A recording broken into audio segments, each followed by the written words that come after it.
ಕರ್ನಾಟಕದ ಕಾಶ್ಮೀರ ಕೊಡಗು ಜಿಲ್ಲೆಯಲ್ಲಿ ಪ್ರತಿ ಮಳೆಗಾಲ ಬಂದರೆ ಸಾಕು ಜಿಲ್ಲೆಯ ಜನರಲ್ಲಿ ಅದೇನೋ ಆತಂಕ ಮನೆ ಮಾಡಿಬಿಡುತ್ತದೆ.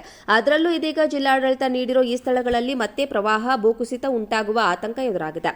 ಅದಕ್ಕಾಗಿ ಜಿಲ್ಲಾಡಳಿತ ಸೂಕ್ಷ್ಮ ಪ್ರದೇಶಗಳೆಂದು ಗುರುತು ಮಾಡಿರುವ ಸ್ಥಳದಿಂದ ಜನರನ್ನ ಸುರಕ್ಷಿತ ಸ್ಥಳ ಮತ್ತು ಕಾಳಜಿ ಕೇಂದ್ರಗಳಿಗೆ ಕಳುಹಿಸಲು ತಯಾರಿಯನ್ನು ನಡೆಸಿದೆ. ಹೀಗಾಗಿ ಮುಂಬರುವ ಮಳೆಗಾಲದಲ್ಲಿ ಗುಡ್ಡಗಾಡು ಜನರಿಗೆ ಮತ್ತೆ 2018-19 ಕರಾಳ ದಿನಗಳ ಜೊತೆಗೆ ಮಳೆಯ ಆತಂಕವೂ ಎದುರಾಗಿದೆ. ಕೊಡಗು ಜಿಲ್ಲೆಯಲ್ಲಿ ಸದ್ಯ 45 ಕಡೆ ಸಂಭವನೀಯ ಭೂಕುಸಿತ ಹಾಗೂ 44 ಕಡೆಗಳಲ್ಲಿ ಸಂಭವನೀಯ ಜಲಪ್ರವಾಹದ ಸ್ಥಳಗಳನ್ನು ಜಿಲ್ಲಾಡಳಿತ ಗುರುತು ಮಾಡಿದೆ. ಹೀಗಾಗಿ ಕೊಡಗಿನ ಜನತೆ ಆತಂಕದಲ್ಲಿಯೇ ಜೀವನ ಕಳೆಯುವಂತಾಗಿದೆ.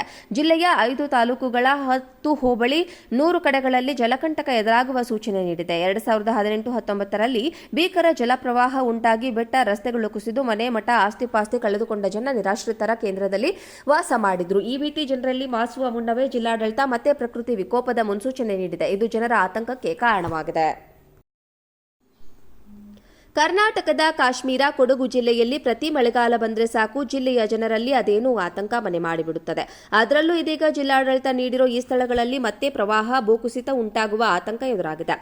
ಅದಕ್ಕಾಗಿ ಜಿಲ್ಲಾಡಳಿತ ಸೂಕ್ಷ್ಮ ಪ್ರದೇಶಗಳೆಂದು ಗುರುತು ಮಾಡಿರುವ ಸ್ಥಳದಿಂದ ಜನರನ್ನ ಸುರಕ್ಷಿತ ಸ್ಥಳ ಮತ್ತು ಕಾಳಜಿ ಕೇಂದ್ರಗಳಿಗೆ ಕಳುಹಿಸಲು ತಯಾರಿಯನ್ನು ನಡೆಸಿದೆ. ಹೀಗಾಗಿ ಮುಂಬರುವ ಮಳೆಗಾಲದಲ್ಲಿ ಗುಡ್ಡಗಾಡು ಜನರಿಗೆ ಮತ್ತೆ 2018-19 ಕರಾಳ ದಿನಗಳ ಜೊತೆಗೆ ಮಳೆಯ ಆತಂಕವೂ ಎದುರಾಗಿದೆ.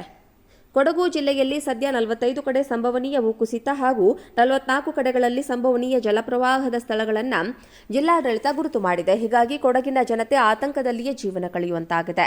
ಜಿಲ್ಲೆಯ 5 ತಾಲೂಕುಗಳ 10 ಹೋಬಳಿ 100 ಕಡೆಗಳಲ್ಲಿ ಜಲಕಂಟಕ ಎದುರಾಗುವ ಸೂಚನೆ ನೀಡಿದೆ. 2018-19 ಭೀಕರ ಜಲಪ್ರವಾಹ ಉಂಟಾಗಿ ಬೆಟ್ಟ ರಸ್ತೆಗಳು ಕುಸಿದು ಮನೆ ಮಠ ಆಸ್ತಿಪಾಸ್ತಿ ಕಳೆದುಕೊಂಡ ಜನ ನಿರಾಶ್ರಿತರ ಕೇಂದ್ರದಲ್ಲಿ ವಾಸ ಮಾಡಿದ್ರು. ಈ ಭೀತಿ ಜನರಲ್ಲಿ ಮಾಸುವ ಮುನ್ನವೇ ಜಿಲ್ಲಾಡಳಿತ ಮತ್ತೆ ಪ್ರಕೃತಿ ವಿಕೋಪದ ಮುನ್ಸೂಚನೆ ನೀಡಿದೆ. ಇದು ಜನರ ಆತಂಕಕ್ಕೆ ಕಾರಣವಾಗಿದೆ.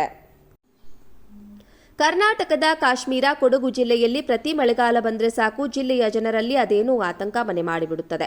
ಅದರಲ್ಲೂ ಇದೀಗ ಜಿಲ್ಲಾಡಳಿತ ನೀಡಿರೋ ಈ ಸ್ಥಳಗಳಲ್ಲಿ ಮತ್ತೆ ಪ್ರವಾಹ, ಭೂಕುಸಿತ ಉಂಟಾಗುವ ಆತಂಕ ಎದುರಾಗಿದೆ.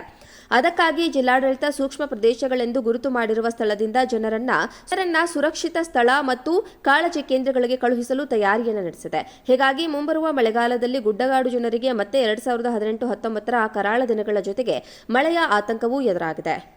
ಕೊಡಗು ಜಿಲ್ಲೆಯಲ್ಲಿ ಸದ್ಯ 45 ಕಡೆ ಸಂಭವನೀಯ ಭೂಕುಸಿತ ಹಾಗೂ 44 ಕಡೆಗಳಲ್ಲಿ ಸಂಭವನೀಯ ಜಲಪ್ರವಾಹದ ಸ್ಥಳಗಳನ್ನು ಜಿಲ್ಲಾಡಳಿತ ಗುರುತು ಮಾಡಿದೆ. ಹೀಗಾಗಿ ಕೊಡಗಿನ ಜನತೆ ಆತಂಕದಲ್ಲಿಯೇ ಜೀವನ ಕಳೆಯುವಂತಾಗಿದೆ.